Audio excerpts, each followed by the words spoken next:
Cerita ini fakta atau fiksi? Silakan putuskan sendiri.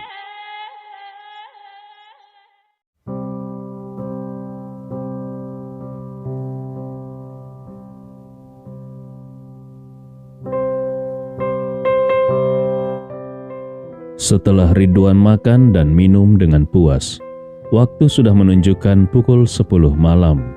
Najwa menelpon Andi untuk menanyakan hasil pencarian, namun Andi hanya bisa berkata, "Kami belum menemukannya. Mungkin ibu tidak keluar untuk bermain kartu. Bagaimana denganmu?"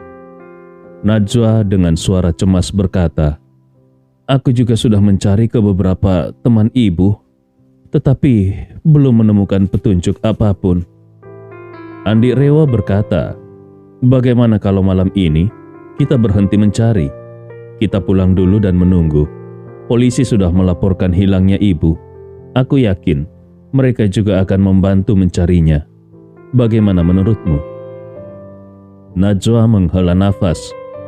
"Sepertinya itu satu-satunya pilihan. Baiklah, sekarang aku dan Elsa akan pulang. Kau dan ayah juga pulanglah." Andi menjawab, "Baiklah." Lalu dia menutup telepon dan berkata kepada Ridwan, "Ayah, mari kita pulang." Ridwan bertepuk tangan dan berkata dengan penuh semangat, "Ayo, mari kita pulang, mandi dan tidur. Besok pagi kau temani aku ke bandara." Andi terkejut dan bertanya, "Aku juga harus ikut?" Ridwan berkata, "Tentu saja. Mariska juga membawa anaknya. Kalau kami berdua berbicara tentang masa lalu, anaknya tentu hanya akan menjadi nyamuk. Jadi, kau harus ikut untuk mengobrol dengannya dan memberikan kesempatan bagi kami untuk berbicara secara pribadi." Andi mengangguk setuju. "Baiklah, besok aku akan menemani ayah." Kemudian Ridwan berkata dengan sedikit malu-malu, "Menantu yang baik, ayah tidak punya uang. Sisa uang yang untuk membeli perabotan sudah kutransfer kepadamu. Bagaimana kalau besok kau yang mengatur makan di Hotel JX Marion?" Andi Rewa mengangguk setuju. "Baik, aku yang akan mengaturnya." Andi tidak memiliki pandangan yang buruk tentang ayah mertuanya karena ayah mertuanya memang cukup baik padanya. Jadi Andi mengirim pesan untuk Ibnu Komar dan memintanya untuk menyiapkan satu ruangan pribadi yang bagus di JX Marion untuk acara besok. Namun dia juga memperingatkan agar Ibnu Komar tidak menyiapkan hidangan yang terbaik, karena itu akan membuatnya kesulitan untuk menjelaskan. Cukup yang agak di atas rata-rata saja. Ibnu Komar segera memerintahkan manajer lobi JX Marion untuk mengatur ruang pribadi tersebut. Sementara itu, di pusat penahanan, karena sudah lewat waktu tidur, Carla hanya bisa berbaring di tempat tidur kayunya dengan tubuh penuh rasa sakit dan perut kosong. Baru saja dia berbaring, perutnya langsung berbunyi. Rani yang berada tidak jauh darinya segera memaki, "Hei, kalau perutmu terus berbunyi, tidurlah di toilet sana." Carla berbaring di tempat tidurnya dan merasa sangat teraniaya. Sudah lebih dari 12 jam dia tidak makan sedikit pun, dan ditambah lagi dia baru saja dipukuli. Perutnya sudah sangat lapar hingga punggungnya terasa lengket. Meski dia bisa menahan tidak makan dan minum, namun dia tidak bisa menghentikan suara perutnya yang kelaparan. Tapi tentu saja dia tidak berani menyinggung Rani.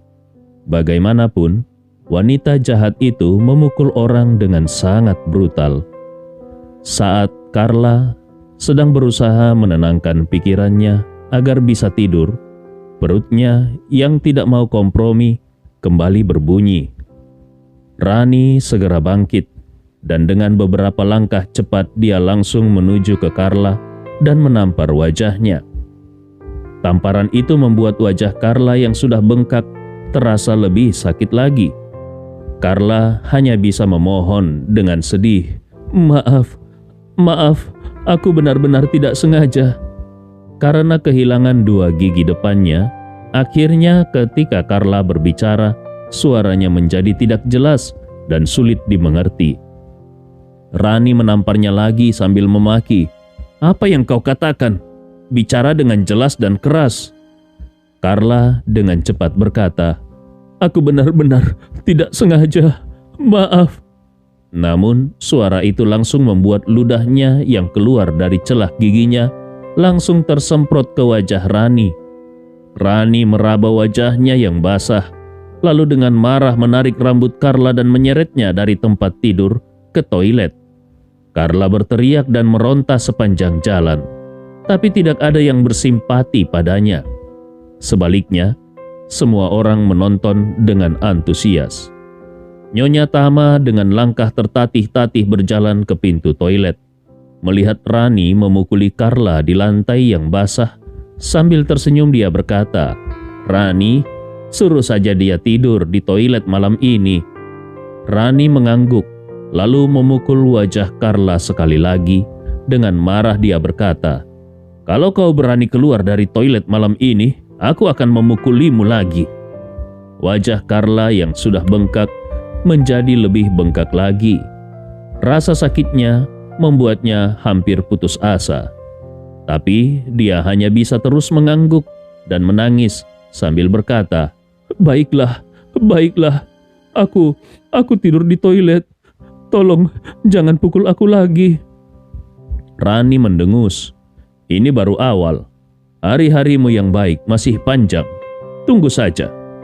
Setelah itu dia berdiri dan menendang Carla sekali lagi sebelum akhirnya pergi. Nyonya Tama tidak pergi. Dia berdiri di ambang pintu toilet. Dia melihat Carla yang terbaring di lantai sambil menangis dengan penuh kesakitan. Setelah itu, sambil tertawa dingin dia berkata, "Carla, apa yang kau tabur, itu juga yang kau tuai. Kau pikir dengan tidak membiarkan aku tinggal di Villa Desilen, kau bisa menikmatinya sendirian? Lihatlah, kau bahkan belum sempat tidur semalam pun di Villa Desilen, namun sudah jatuh ke nasib seperti ini. Kau tahu apa artinya ini? Ini berarti kau sama sekali tidak pantas tinggal di Villa Desilen." Carla menangis. "Ibu, dulu semua kesalahan itu adalah salahku. Tapi kau juga sudah memukul dan memarahiku. Kumohon, tolong biarkan aku lolos kali ini. Bicarakan pada Rani agar dia tidak memukuliku lagi. Aku benar-benar menyesal." Nyonya Tama mendengus. "Menyesal katamu? Kau pikir aku tidak tahu seperti apa dirimu? Kau hanya tunduk pada yang kuat dan menindas yang lemah. Kalau di sini tidak ada Rani dan para tahanan lainnya yang mendukungku, kau pasti sudah memukuliku. Kalau kau benar-benar bisa menyesal, matahari pasti terbit dari barat." Sebenarnya Nyonya Tama dan Carla adalah tipe orang yang sama. Tidak heran mereka sangat mengenal trik masing-masing. Nyonya Tama sangat tahu bahwa baik Carla maupun dirinya sendiri tidak mungkin benar-benar tunduk pada seseorang yang tulus. Satu-satunya kemungkinan yang membuat mereka bisa tunduk adalah karena tekanan keadaan. Sekarang Carla memang berlutut di depannya, tapi kalau diberi kesempatan untuk membalas Carla justru akan berbuat lebih buruk lagi. Dan kalau seandainya dia yang berada di posisi Carla, bukankah dia juga akan melakukan hal yang sama? Jadi dia tidak berniat untuk bersikap berbelas kasihan terhadap Carla. Selain itu, setiap kali dia memikirkan penghinaan yang diterimanya di Villa Desilen, hatinya dipenuhi dengan kebencian. Dengan nada dingin, dia berkata, "Semua ini adalah hasil dari perbuatanmu sendiri. Sekarang nikmatilah pahitnya minuman yang kau racik sendiri. Ini baru hari pertama. Kita masih punya 14 hari lagi bersama-sama." Setelah berkata demikian, Nyonya Tama mendengus dingin dan keluar dari toilet. Carla duduk sendiri di lantai toilet. Dia kelaparan dan kedinginan.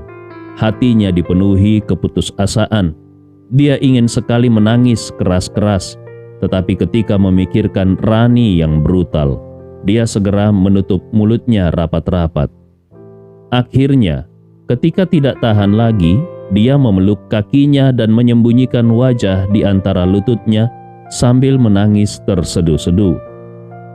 Carla tidak pernah mengalami penderitaan sebesar ini seumur hidupnya. Hari ini penderitaannya lebih banyak daripada seluruh penderitaan yang pernah dia alami selama bertahun-tahun. Memikirkan bahwa dia harus tinggal bersama Nyonya Tama di sel ini selama 14 hari lagi, hatinya dipenuhi dengan ketakutan. Terlebih lagi, ketika dia memikirkan kalau dia harus menunggu di pusat penahanan tanpa batas waktu, dia semakin putus asa. Air matanya hampir habis karena menangis. Sementara Carla menangis putus asa di toilet pusat penahanan, Andi, Rewa, dan ayah mertuanya baru saja kembali ke Villa Desilen. Sepanjang perjalanan pulang tadi, Ridwan bernyanyi dengan riang. Jelas sekali kebahagiaannya tidak bisa disembunyikan.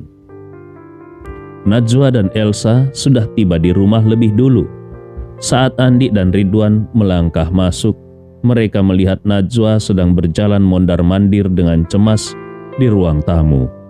Najwa segera bertanya dengan cemas saat melihat mereka, "Ayah, Andi, berapa banyak tempat bermain kartu yang sudah kalian datangi?" Ridwan dengan agak gugup berkata, "Aku tidak tahu lagi berapa banyak. Pokoknya banyak sekali. Kami terus berkeliling mencari dan masuk ke setiap tempat bermain kartu dan ruang permainan yang kami temui." Najwa bertanya lebih lanjut, "Tidak ada hasil sama sekali?"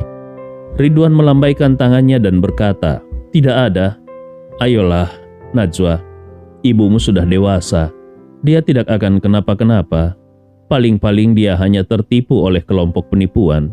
Kau tidak perlu terlalu khawatir." Mata Najwa memerah dan dia berkata, "Bagaimana mungkin aku tidak khawatir? Bagaimana kalau sesuatu yang buruk terjadi pada ibu? Sekarang tidak ada kabar sama sekali. Segala sesuatu yang buruk bisa saja terjadi padanya. Semakin lama kita menunggu, semakin berbahaya. Lihat saja laporan kasus hilang di internet. Berapa banyak yang ditemukan bisa kembali dengan selamat. Kebanyakan hasilnya adalah mereka bertemu dengan orang jahat dan terjadi hal yang buruk." Ridwan merasa canggung dan berkata, "Tidak akan seburuk yang kau bayangkan. Kau juga tahu ibumu tidak punya apa-apa yang layak dikejar oleh orang jahat. Mau merampok hartanya, dia tidak punya uang. Semua uang di rumah sudah dihabiskannya di meja judi.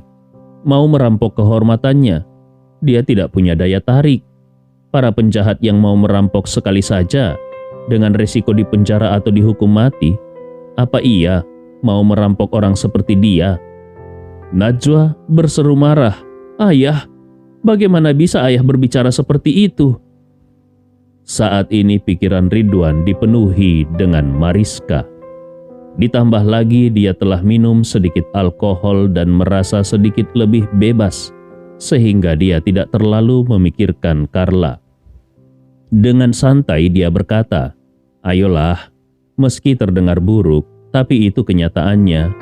Dia tidak mungkin dirampok untuk hartanya, dan tidak mungkin juga dirampok untuk kehormatannya. Jadi apa bahayanya? Lagi pula kau juga tahu sifat ibumu seperti apa. Siapa yang berani mengganggunya? Di komplek perumahan kita sebelumnya, kalau kita berteriak dari jendela, semua anjing di komplek itu tidak berani menggonggong. Kau masih takut dia kenapa-kenapa?" Najwa tidak bisa berkata-kata mendengar penjelasan ayahnya. Tiba-tiba hidungnya berkedut dan dengan marah dia bertanya, "Ayah, apakah ayah baru saja minum alkohol?" Sebenarnya Najwa tidak menyadari kalau Ridwan sudah minum alkohol. Tetapi begitu dia mendekat, dia tiba-tiba mencium bau alkohol di tubuh ayahnya dan langsung menjadi marah. Biasanya Najwa tidak keberatan ayahnya minum sedikit alkohol. Tetapi masalahnya adalah bahwa mereka seharusnya mencari ibunya di tempat permainan kartu. Kenapa malah pulang dengan bau alkohol? Ini membuktikan kalau ayahnya sama sekali tidak mencari ibunya, tetapi malah pergi minum-minum. Begitu Ridwan mendengar Najwa bertanya tentang alkohol, dia segera menutup mulutnya dan mundur beberapa langkah. Lalu dengan panik dia berkata, "Jangan sembarangan bicara, aku tidak minum alkohol." Najwa menatap lekat-lekat kerah baju Ridwan dan menemukan beberapa noda minyak. Ini membuat matanya berair karena marah. "Siapa yang bicara sembarangan? Aku mencium bau alkohol di tubuh ayah. Ketika ayah pergi, tidak ada bau ini. Tetapi sekarang ada. Pasti ayah minum alkohol di tengah jalan. Ibu hilang dan tidak bisa ditemukan. Bukannya mencarinya, tetapi malah pergi makan dan minum. Memangnya seberapa senangnya ayah dengan kehilangan ibu ini sampai ayah minum-minum?" Ridwan merasa canggung dan berkata, Aku benar-benar tidak minum alkohol." Najwa sangat marah dan berkata, "Ayah, kau pikir aku akan percaya?" Ridwan tahu dia tidak bisa mengelak lagi. Jadi dia hanya bisa memandang Andi dan berkata, "Ini ide Andi, dia yang memintaku pergi minum." Setelah mengatakan itu dia segera memberi Andi tatapan, seolah mengatakan, "Menantu yang baik, tolong bantu aku kali ini." Andi yang cerdas tanpa ragu mengangguk dan berkata, Benar, itu benar. Apa yang dikatakan ayah, itu benar. Memang aku yang mengajaknya minum." Sebenarnya Andi sangat mengerti bahwa bagaimanapun dia tidak menyentuh setetes alkohol pun. Sementara Ridwan mabuk. Semakin dia berkata itu idenya, semakin tidak akan dipercaya oleh Najwa. Saat ini Najwa menghentakkan kakinya dengan marah dan berkata, "Ayah, pada saat seperti ini kau masih menyalahkan Andi? Tidak bisakah ayah sedikit bertanggung jawab sebagai seorang pria?" Ridwan dengan wajah murung berkata, "Aku mengatakan yang sebenarnya. Kau tidak percaya padaku juga tidak ada gunanya." Setelah itu dia segera berkata lagi, Aku benar-benar merasa tua sekarang. Jam 10 lebih saja sudah sangat mengantuk. Aku akan pergi ke kamar untuk istirahat dulu." Najwa ingin menghentikannya, tetapi Ridwan sudah pergi tanpa menoleh ke belakang. Najwa memandang Andi dan berkata, "Kau juga? Ketika aku menelponmu, kau mengatakan sedang mencari tempat permainan kartu, padahal sebenarnya sedang makan dan minum dengan ayah." Andi rewel terbatuk dan berkata, Ayah mengatakan dia sangat lapar. Aku tidak bisa membiarkan orang tua kelaparan sambil berkeliling dengan aku kan? Kalau sampai dia pingsan karena gula darah rendah, bisa berbahaya." Najwa berkata, "Tapi kau juga tidak seharusnya berbohong padaku. Kau bisa saja mengatakan yang sebenarnya bahwa kalian sedang makan." Andi tidak tahu harus berkata apa. Dia tahu kalau situasinya akan menjadi seperti ini. Dia juga tidak menyangka Ridwan akan ketahuan oleh Najwa. Kalau tahu begini, dia benar-benar tidak akan pergi makan malam tadi. Jadi dia hanya bisa dengan tulus meminta maaf. "Maafkan aku tidak berpikir jauh. Ayah bilang jangan memberitahumu, jadi aku tidak bilang apa-apa di telepon." Tentu saja Najwa percaya kata-kata Andi. Dia berpikir bahwa ini pasti ide ayahnya. Dan tadi Andi tidak bisa berkata jujur karena ayahnya ada di dekatnya.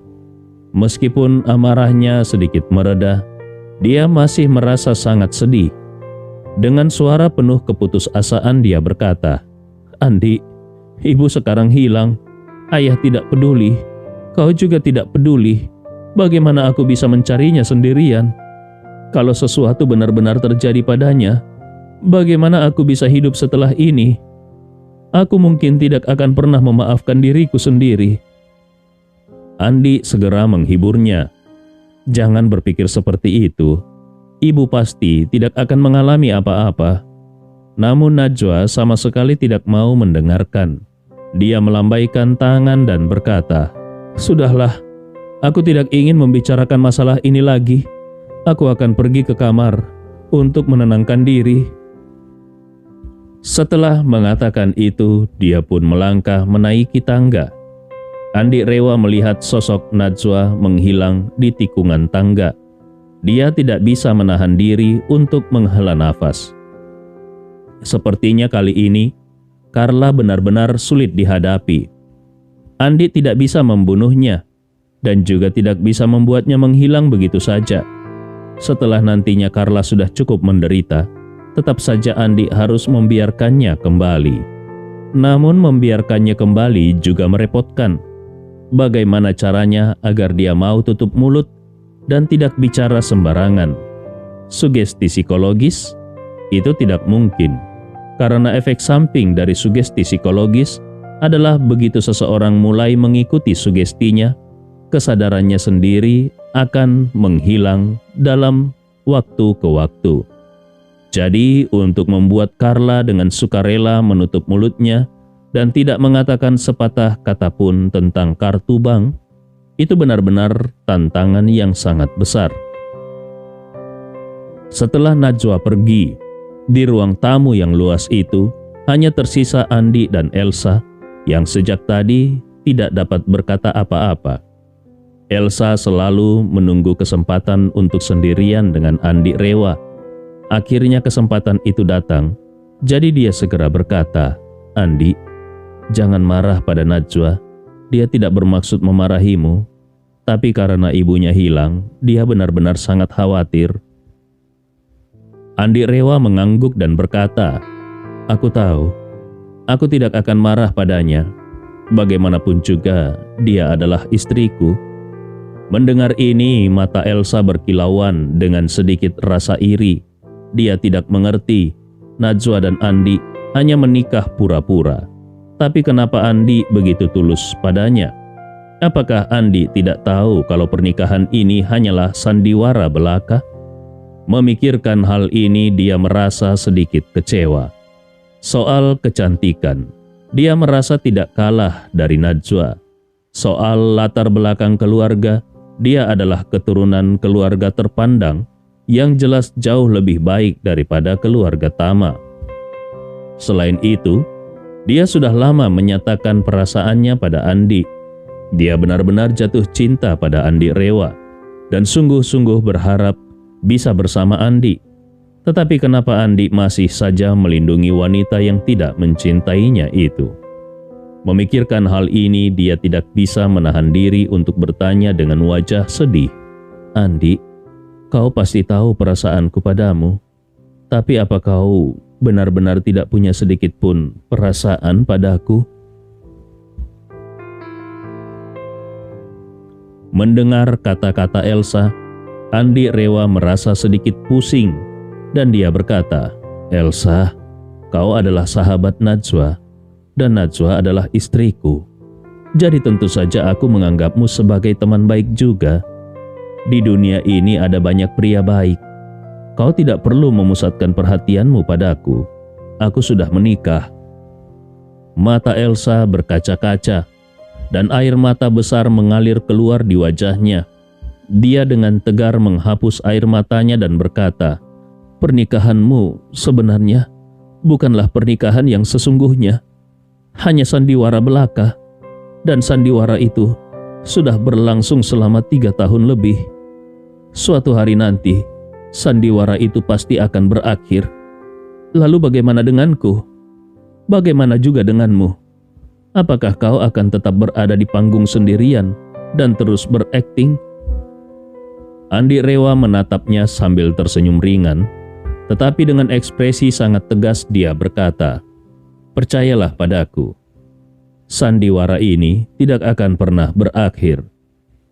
Mendengar pernyataan cinta Andi yang sangat teguh kepada Najwa, hati Elsa terasa sangat sakit. Dengan suara serak dia berkata, "Andi, kalau Najwa benar-benar mencintaimu, aku tidak akan mengganggu. Tapi kau sendiri tahu, dia bersamamu karena janjinya kepada kakeknya. Kau pikir dengan perasaannya yang seperti itu, apakah ada artinya kalau hanya kau sendirian yang bertahan? Kenapa kau dan Najwa tidak mencari jalan keluar?" Setelah mengatakan itu, dia tidak bisa menahan tangisnya dan bertanya kepada Andi, "Apa yang kurang dariku dibandingkan dengan Najwa? Beritahu aku akan berusaha untuk mengejarnya. Jangan menolak begitu cepat. Kau harus memberiku kesempatan, oke?" Andi rela berdiri. Dia menggelengkan kepalanya dan berkata, "Elsa, terkadang kau tidak akan mengerti pikiran seorang pria. Najwa berhutang budi padaku, sama seperti kau merasa berhutang budi padaku. Itu saja sudah cukup untuk membuatku tetap di sisinya. Apakah dia mencintaiku atau tidak, itu bukanlah hal yang mendesak untuk aku ketahui. Aku punya banyak waktu untuk perlahan-lahan memahaminya dan mengeksplorasi, bahkan mengubahnya. Seperti sikapmu padaku. Meskipun aku berkali-kali mengatakan bahwa aku sudah menikah dan tidak tertarik pada wanita lain selain Najwa, tapi kau tetap mengungkapkan perasaanmu padaku." Elsa segera menyadari, sebenarnya perasaan Andi terhadap Najwa sama seperti perasaannya terhadap Andi. Dengan pemikiran ini, dia langsung tercerahkan. Namun setelah tercerahkan, hatinya tetap merasa sakit. Seperti Andi yang tidak mau melepaskan Najwa, Elsa juga tidak mau melepaskan Andi. Jadi dia menghapus air matanya dan menatap Andi dengan tegas. "Kau tidak mau melepaskan Najwa? Aku juga tidak mau melepaskanmu. Kalau kau bisa menunggu Najwa, maka aku juga bisa menunggumu. Tidak masalah berapa lama. Aku akan terus menunggu." Andi rela menghela nafas. Baiklah, kalau kau sudah memutuskan, maka aku akan menghormati keputusanmu." Setelah itu Andi melihat jam dan berkata, "Sudah larut, mari kita istirahat." Elsa mengangguk pelan. Dia berkata, "Kau pergilah dulu, aku ingin duduk di sini sebentar lagi." Andi mengangguk dan naik ke atas. Setelah Andi pergi, Elsa duduk di sofa. Hatinya campur aduk. Ada rasa tertekan, tidak rela, pahit, dan cinta yang mendalam. Berbagai perasaan berkecamuk di pikirannya dan membuatnya merasa sangat dilema. Elsa merasa Andi mungkin adalah satu-satunya pria yang akan dia cintai sepenuh hati dalam hidupnya. Kalau tidak bisa bersama Andi, dia mungkin tidak akan pernah bertemu pria lain yang bisa membuatnya begitu tergila-gila. Memikirkan bahwa dia mungkin tidak akan pernah mendapatkan pria yang paling dicintainya, dia merasa sangat sedih. Apakah hidupnya memang ditakdirkan untuk tidak bisa bersama Andi? Tidak, dia tidak percaya akan hal itu. Dia percaya kalau Andi sudah 2 kali menyelamatkannya dari bahaya, maka tidak mungkin akhir cerita mereka tidak bahagia. Pasti akan ada akhir yang sempurna untuknya, asalkan dia bisa tetap bertahan dengan hati yang tulus. Bertahan dan terus bertahan sampai mencapai kemenangan. Saat Andi dengan perlahan membuka pintu kamar, Najwa sedang berdiri sendirian di balkon lantai 2. Memang, Najwa adalah seorang yang terlalu berbakti pada orang tua. Tetapi justru karena sifat keras kepalanya itulah, dia tetap tidak mau bercerai dengan Andi. Najwa berbakti pada Carla dan setia pada Andi. Dulu, setelah beberapa saat Andi dan Najwa menikah, kakek Najwa meninggal dunia. Saat itu, seluruh keluarga Tama mendesak Najwa untuk bercerai dengan Andi. Bagaimanapun, alasan Najwa menikah dengan Andi hanyalah karena perintah kakeknya. Semua orang yang lainnya menentang pernikahan mereka. Jadi ketika kakek Najwa meninggal, mereka semua berharap Najwa bisa bercerai dari Andi dan menikah dengan anak orang kaya dari keluarga besar untuk mengubah nasib keluarga Tama. Namun Najwa merasa bahwa setelah dia menikah dengan Andi Rewa, dia harus tetap setia, bagaimanapun keadaannya. Asalkan Andi tidak meminta cerai, dia tidak akan bercerai dari Andi. Ini adalah bentuk kesetiaan Najwa terhadap pernikahan dan kesetiaan Najwa terhadap suaminya secara hukum. Kalau Najwa tidak memiliki keteguhan ini, dia sudah lama mendengarkan nasihat orang lain dan mencari kehidupan yang lebih baik. Kalau itu sampai terjadi, bagaimana dengan nasib Andi? Andi tidak berani memikirkannya. Sebelum menikah dengan Najwa, hidupnya sendiri sangat pahit. Sejak kecil, dia menjadi sebatang kara di dunia ini tanpa tempat untuk bergantung. Dia mencari pekerjaan di sebuah proyek konstruksi dan sejak usia 18 tahun, dia mulai bekerja mengangkat batu bata, membawa pasir dan semen bersama orang lain. Dia tidak mampu menyewa rumah, jadi dia tinggal di barak proyek, makan makanan paling murah, dan melakukan pekerjaan paling berat, paling kotor, dan paling melelahkan. Dia pernah hidup di perkampungan nelayan. Dia pernah menjadi tukang becak di Malengkeri. Dia pernah menjalani kehidupan yang keras demi sesuap nasi. Uang yang dia peroleh digunakannya untuk hidup. Pada tahun keempat bekerja di proyek konstruksi, tim konstruksi tempat dia bekerja dipekerjakan oleh keluarga Tama untuk sebuah proyek. Saat itu kakek Najwa yang datang menginspeksi proyek. Beliau langsung mengenali Andi yang mirip sekali dengan kakeknya ketika muda.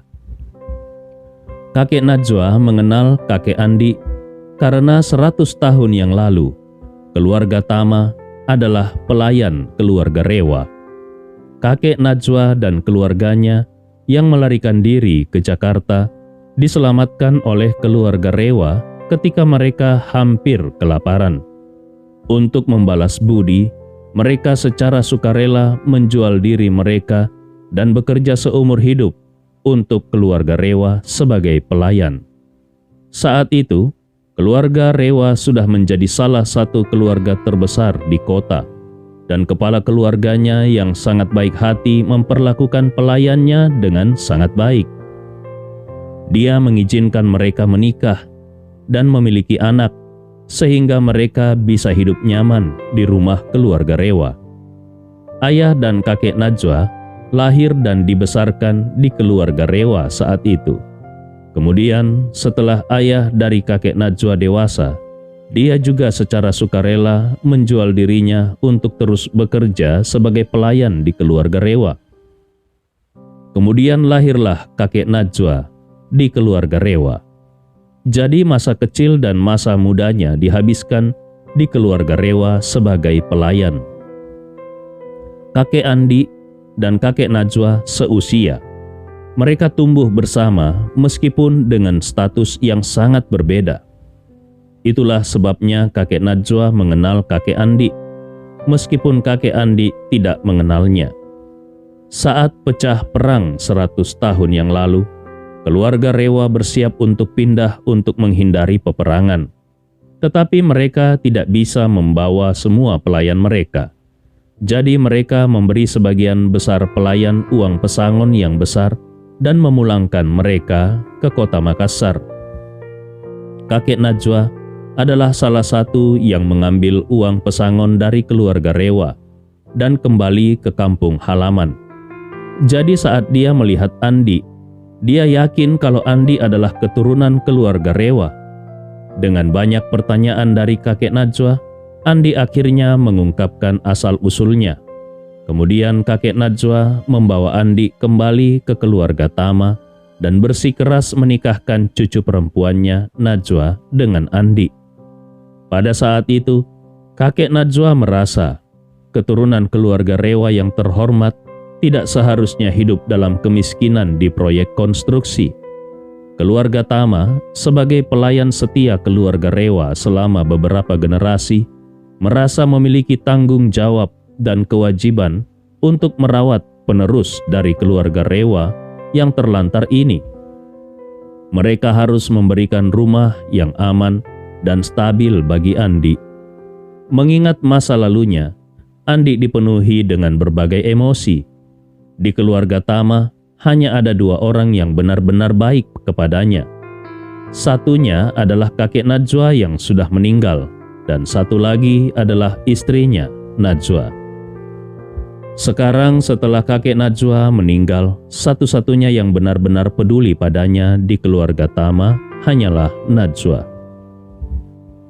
Melihat Tama Najwa berdiri di balkon dengan wajah penuh kekhawatiran, Andi perlahan berjalan mendekatinya dan berkata, "Najwa, kau tidak perlu terlalu khawatir. Ibu pasti akan kembali dengan selamat."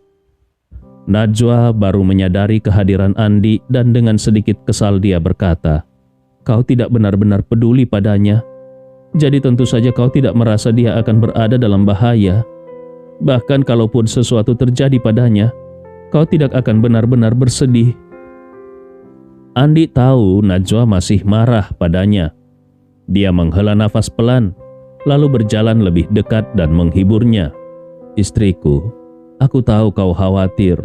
Ibu akan mengalami kesulitan atau bahkan bahaya. Tapi tidakkah kau berpikir bahwa dengan sifatnya yang seperti itu, kalau dia mengalami beberapa kesulitan, justru akan menjadi pelajaran yang baik baginya?" Najwa berkata, "Aku mengerti maksudmu, tetapi masalahnya adalah kesulitan harus dalam batas yang terkendali.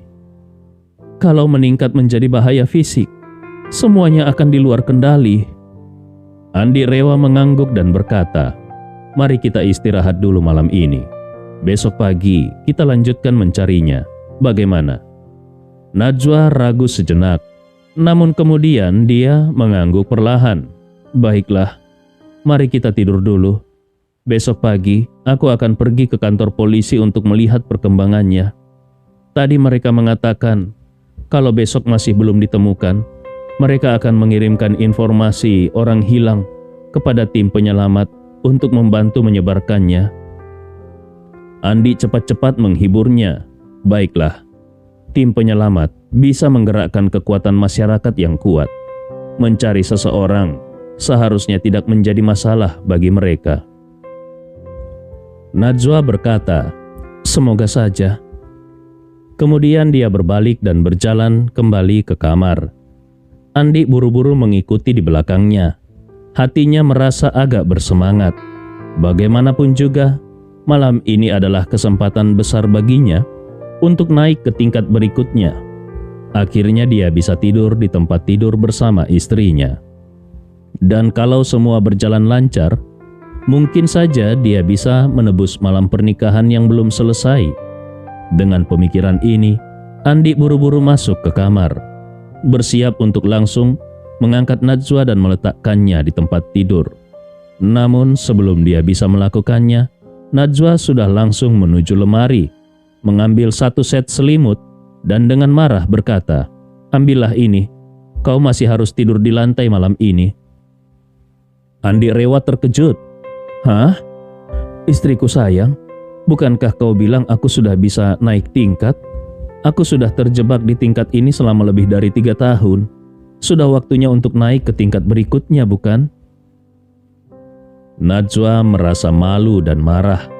Dia buru-buru menghentakkan kakinya. "Itu yang aku katakan sebelumnya.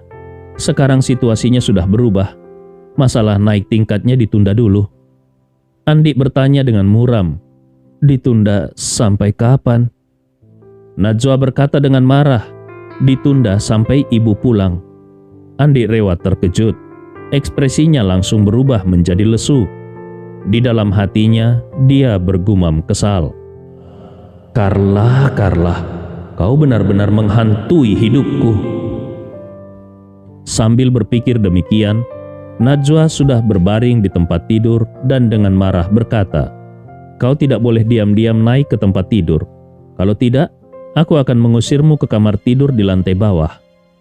Andi tidak punya pilihan lain. Dengan muram dia berkata, "Baiklah istriku, aku tidak akan naik tingkat dulu. Kita tunggu ibu pulang, baru kita bicarakan lagi." Malam itu Andi merasa sangat kecewa. Di saat yang sama dia juga merasa semakin marah kepada Carla. Kalau bukan karena Carla mencuri kartu ATM miliknya, situasinya tidak akan menjadi seperti ini.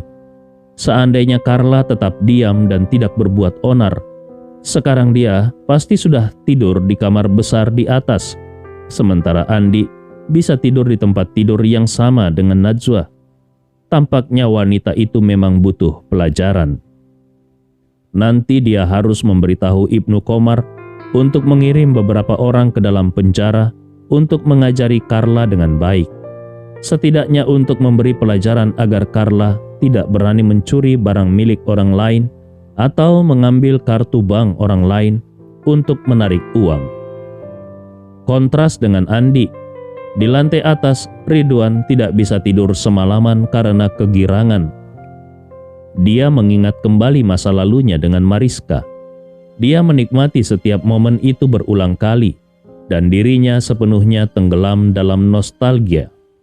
Semakin dia memikirkan Mariska, semakin dia tidak sabar untuk bertemu dengannya lagi. Keesokan paginya, meskipun tidak tidur semalaman, Ridwan tetap bersemangat dan tidak bisa berhenti tersenyum. Dia bangun pagi-pagi sekali untuk mandi, mencukur bersih kumisnya hingga tidak tersisa satu helai pun. Kemudian menyisir rambutnya yang sudah memutih dengan rapi dan menyemprotkan sedikit hairspray. Setelah itu dia membuka lemari dan mengeluarkan setelan jas mewah yang sudah lama tidak dipakainya. Setelan jas ini dibelinya ketika keluarga Tama masih berjaya. Saat itu, dia adalah putra kedua keluarga Tama, dan ayahnya tidak pelit memberikan uang saku, sehingga dia selalu tampil dengan penuh percaya diri. Untungnya, meskipun kehidupannya tidak begitu baik selama bertahun-tahun, Ridwan tidak bertambah gemuk, sehingga setelan jas itu masih pas di tubuhnya. Setelah mengenakan pakaian itu, Ridwan melihat bayangan dirinya di cermin yang tampak 10 tahun lebih muda, dan dia tersenyum puas. Seperti kata pepatah, seseorang akan terlihat lebih bersemangat ketika sedang berbahagia. Senyuman di wajah Ridwan tidak bisa disembunyikan. Dia yakin Mariska tidak akan kecewa melihat penampilannya sekarang. Dengan penampilan seperti ini dan dengan pemikiran seperti ini, dia merasa sangat bersemangat dan ingin segera pergi ke bandara untuk bertemu dengan Mariska. Namun, pesawat Mariska baru akan mendarat sekitar pukul 10, jadi masih terlalu pagi. Dia pun turun ke bawah dan menuju ruang makan. Di ruang makan, Najwa dan Elsa sedang duduk di meja makan sambil minum susu. Sementara Andi masih sibuk di dapur menggoreng telur. Elsa adalah orang pertama yang melihat Ridwan, dan sambil terkejut dia berkata, "Wow, paman hari ini terlihat sangat muda." Ridwan tersenyum malu-malu. Benarkah? Bagaimana? Apakah terlihat bagus?" Elsa langsung mengacungkan jempolnya. "Sangat bagus." Najwa kemudian mengangkat kepalanya dan melihat ayahnya mengenakan setelan jas kesayangannya. Dia terkejut dan bertanya, "Ayah, ada apa dengan penampilanmu hari ini?" Ridwan buru-buru berkata, "Hari ini aku ada urusan. Seorang teman lama dari luar negeri datang. Jadi aku akan menemuinya untuk makan bersama." Sambil berbicara Ridwan menambahkan, "Oh iya, Andi akan ikut denganku saat makan siang nanti. Jadi kau tidak usah pulang untuk makan. Pesan makanan saja di kantor." Najwa merasa tidak senang. "Ayah, ibu masih hilang." Aku berharap ayah dan Andi bisa membantuku mencarinya. Tapi kenapa ayah malah membuat janji makan dengan teman lama? Ridwan berkata, orang itu sudah datang jauh-jauh. Aku tidak bisa tidak menemuinya, bukan? Najwa masih tetap marah. Tapi ibu hilang. Bukankah ayah seharusnya khawatir tentang ibu? Bagaimana ayah bisa masih punya waktu untuk makan bersama teman? Apakah ayah dan ibu masih pasangan suami istri? Ridwan mengangguk santai. Kami masih pasangan suami istri? Kemudian dia menambahkan, tapi kami sudah berpisah. Najwa merasa sangat marah. Ayahnya terlihat sangat rapi dan bahkan menata rambutnya dengan hati-hati. Jelas sekali bahwa dia akan bertemu dengan seorang teman wanita. Selain itu, ayahnya mengatakan bahwa temannya datang dari luar negeri, yang kemungkinan besar adalah cinta pertama ayahnya, seperti yang pernah disebutkan ibunya.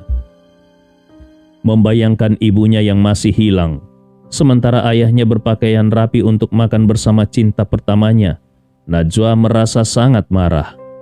Ridwan berkata dengan serius, "Kau bisa mencari ibumu kapan saja, tapi aku sudah membuat janji makan siang ini sejak lama. Aku tidak akan bisa membatalkannya. Setelah makan siang, aku dan Andi akan membantumu mencari ibumu." Najwa berkata, "Ayah pergi sendiri saja. Andi akan pergi bersamaku untuk mencari ibu." Ridwan berkata, "Bagaimana mungkin? Temanku membawa putranya. Aku tidak mungkin pergi sendirian, itu tidak pantas. Bagaimana kalau kau biarkan Andi mencari ibumu, sementara kau ikut denganku?" Cerita ini fakta atau fiksi? Silakan putuskan sendiri.